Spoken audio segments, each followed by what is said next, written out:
Assalamualaikum warahmatullahi wabarakatuh. Halo semuanya, perkenalkan nama saya Zulfa Zianunisa dengan NIM 12420300046. Di sini saya dari jurusan Pendidikan Bahasa Arab kelas 2C.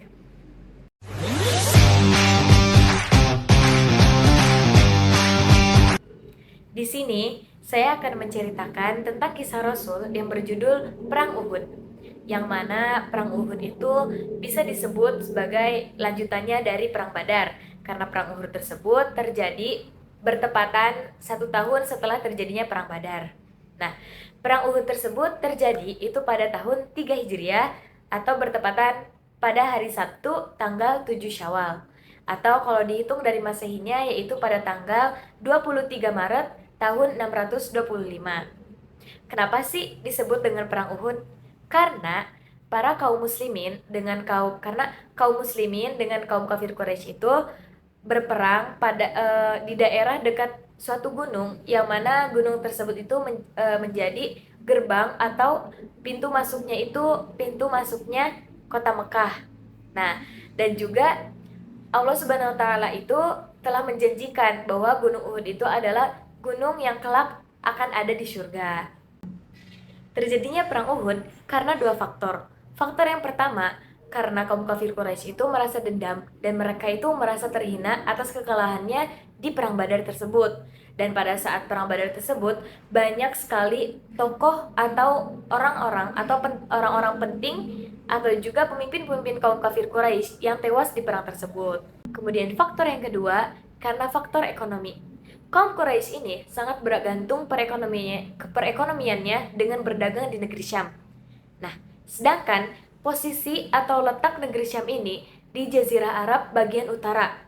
Kalau misalnya Mekah itu ada di bagian selatannya, sedangkan Madinah itu ada di tengah-tengah antara negeri Syam dan negeri Mekah. Jadi, kalau misalnya kafilah kaum Quraisy ini ingin berdagang, maka mereka harus melewati Madinah terlebih dahulu.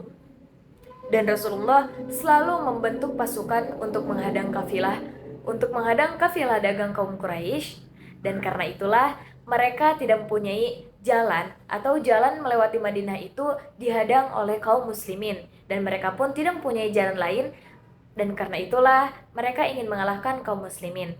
Nah, dua sebab itulah yang menyebabkan kaum Quraisy ini ingin memerangi kaum muslimin. Pasukan Quraisy pun mempersiapkan pasukannya dengan jumlah sekitar 3.000 orang lengkap dengan perlengkapan perangnya.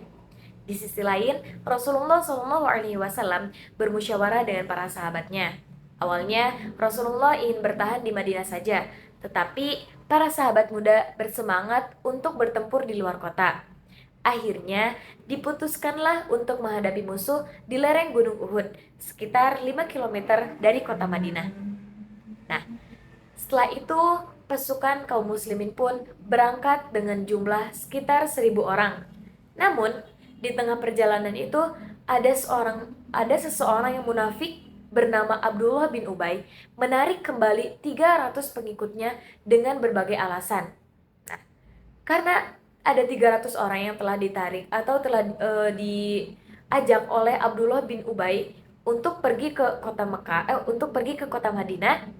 Tinggallah pasukan kaum muslimin yang hanya berjumlah 700 orang yang harus menghadapi 3.000 pasukan kaum Quraisy. Rasulullah Shallallahu Alaihi Wasallam pun mengatur strategi dengan sangat cermat. Beliau menempatkan 50 pasukan pemanah di atas bukit kecil yang sekarang dikenal dengan nama Bukit Rumah. Nah, mereka diberi perintah tegas, apapun yang terjadi, menang atau kalah, mereka tidak boleh turun dari posisi tersebut. Tugas mereka adalah melindungi barisan belakang pasukan kaum muslimin agar tidak diserang oleh musuh dari arah bukit. Sebelumnya, di peperangan ini, benteng dari antara kalah atau menangnya mereka itu mereka dilihat dari benderanya. Jadi setiap dari kaum muslimin atau kaum kafir Quraisy itu mereka memiliki benteng yang mana bendera masing-masing, bendera sangat besar gitu. Dan kalau misalnya bendera tersebut itu sudah kalah atau sudah jatuh, maka itu disebut dengan kalahnya peperangan. Mau ketika seseorang mau ketika di kaumnya itu masih banyak orang tetapi benderanya itu sudah jatuh, maka itu sudah disebut dengan kalah. Peperangan pun dimulai dengan sangat sengit. Berkat strategi yang rapi, pasukan kaum muslimin itu berhasil memukul mundur pasukan kaum Quraisy. Musuh kocar-kacir, banyak di antara mereka yang melarikan diri meninggalkan harta rampasan di medan perang. Nah, melihat musuh lari, sebagian besar pasukan pemanah yang berada di atas gunung tersebut, yang berada di atas bukit rumah tersebut, merasa yakin bahwa kemenangan itu sudah ada di tangan mereka. Dan mereka itu tergoda untuk turun dari bukit demi mengumpulkan harta rampasan perang tersebut. Hanya tersegelintir yang tetap berada dan berusaha mengingatkan bahwa Rasulullah telah melarang mereka meninggalkan posisi tersebut. Sepertinya hanya tersisa dari 50 orang tersebut, ada 43 orang mereka yang tergelincir ke bawah. Maksudnya yang mereka yang memilih untuk mengumpulkan harta rampasan tersebut, harta-harta rampasan perang tersebut, dan tinggal tersisa 7 orang saja yang bertahan di bukit tersebut. Dan kesempatan ini pun tidak disia-siakan oleh Khalid bin Walid, yang mana pada waktu itu ia masih berada di pihak kaum Quraisy yang memimpin pasukan berkuda di Quraisy memutar dari belakang dan menyerang pasukan kaum muslimin melalui bukit yang telah kosong dari para pemanah. Nah, pasukan kaum muslimin pun terkejut. Keadaan yang semula menang berubah menjadi kacau karena musuh itu berhasil mengepung dari berbagai arah. Banyak sahabat gugur, syahid dalam kekacauan itu. Termasuk salah satu paman tercinta Rasulullah SAW, yaitu Hamzah bin Abdul Muthalib. Dan Rasulullah SAW sendiri pun ia terluka parah. Gigi beliau patah, wajah beliau berdarah, dan beliau sempat jatuh ke lubang kecil dari medan perang. Ada yang sempat berteriak, Muhammad telah terbunuh, sehingga sebagian pasukan kaum muslimin itu panik dan mereka kehilangan semangat. Namun Rasulullah segera muncul dan menyerukan agar para sahabat itu tetap bertahan. Nah, di tengah suasananya yang genting, sahabat-sahabat setia seperti Ali bin Abi Thalib, Abu Dujana, Thalha bin Ubaidillah, dan Ummu Amarah itu berjuang mati-matian melindungi Rasulullah. Mereka membentuk tameng hidup agar musuh tidak bisa mendekat. Pada akhirnya, pasukan Quraisy tidak berhasil memusnahkan kaum muslimin. Mereka merasa cukup dengan kemenangan sebagian dan harta rampasan, lalu mundur kembali ke Mekah. Dalam peristiwa ini, sekitar 70 orang sahabat gugur sebagai syuhada. Di antaranya Hamzah bin Abdul Muthalib dan Mus'ab bin Umair. Para syuhada dikuburkan di kaki Gunung Uhud, dan sampai hari ini tempat itu menjadi salah satu tempat bersejarah yang banyak dikunjungi umat Islam dari berbagai penjuru dunia. Dan mungkin itu saja cerita perang Uhud yang bisa saya sampaikan atau yang bisa saya ceritakan. Nah, dari perang tersebut, dari cerita tersebut, terdapat beberapa hikmah yang dapat kita ambil. Yang pertama itu kita harus taat kepada perintah, ya mau itu perintah Rasulullah, perintah Allah.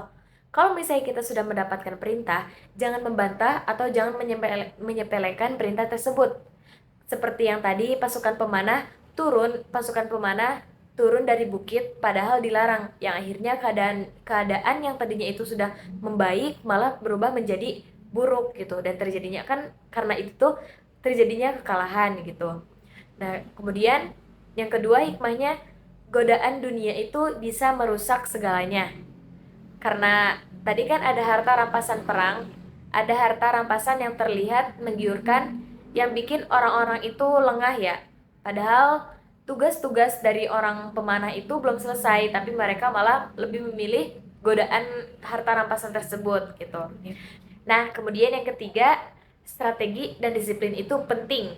Penting ya, ketika kita sudah membuat strategi atau ketika kita sudah mengetahui apa sih itu disiplin, maka itu adalah suatu hal yang penting.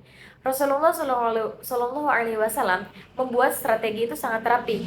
Tetapi ketika pasukannya itu tidak disiplin, apakah strateginya itu akan berjalan dengan mulus? Enggak kan? Seperti yang pemanah tersebut, itu akan menjadi sia-sia. Selanjutnya, kesabaran di tengah ujian.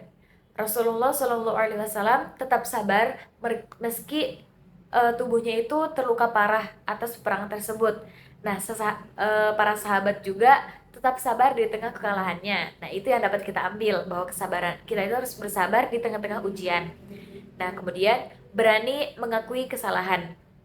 Nah, seperti yang tadi juga, ada para sahabat yang menyesal dan belajar dari kesalahan, tidak saling menyalahkan yang berlebihan kepada antara kelompok yang ini, kelompok yang ini gitu. Jadi para sahabat itu tidak saling menyalahkan. Nah, terus selanjutnya dari peperangan tersebut atau dari kaum-kaum tersebut, peran pemuda itu sangat besar.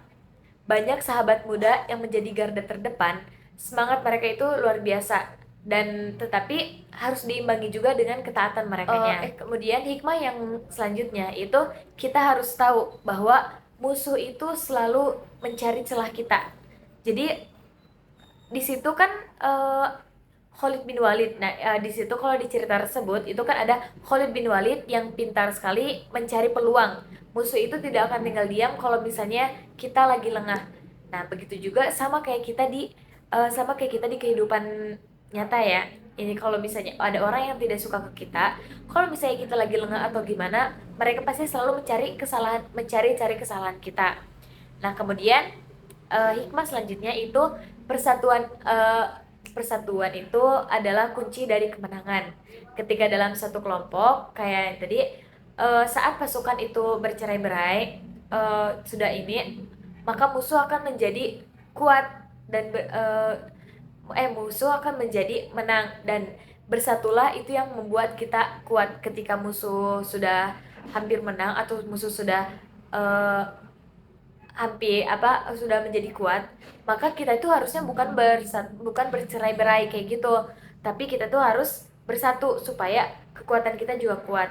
Kayak misalnya ketika kita perlombaan kelompok, nah ketika kita bercerai-berai, apakah perlombaan itu dapat berjalan lancar?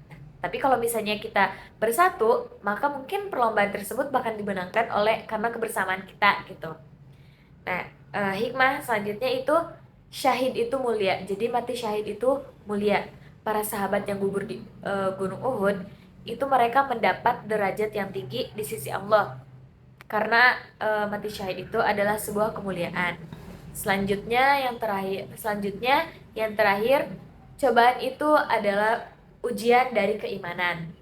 Allah Subhanahu wa taala itu selalu ingin melihat siapa yang benar-benar sabar, siapa yang benar-benar teguh imannya, dan siapa yang goyah di saat terjadinya kondisi sulit.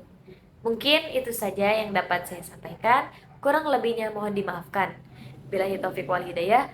Wassalamualaikum warahmatullahi wabarakatuh.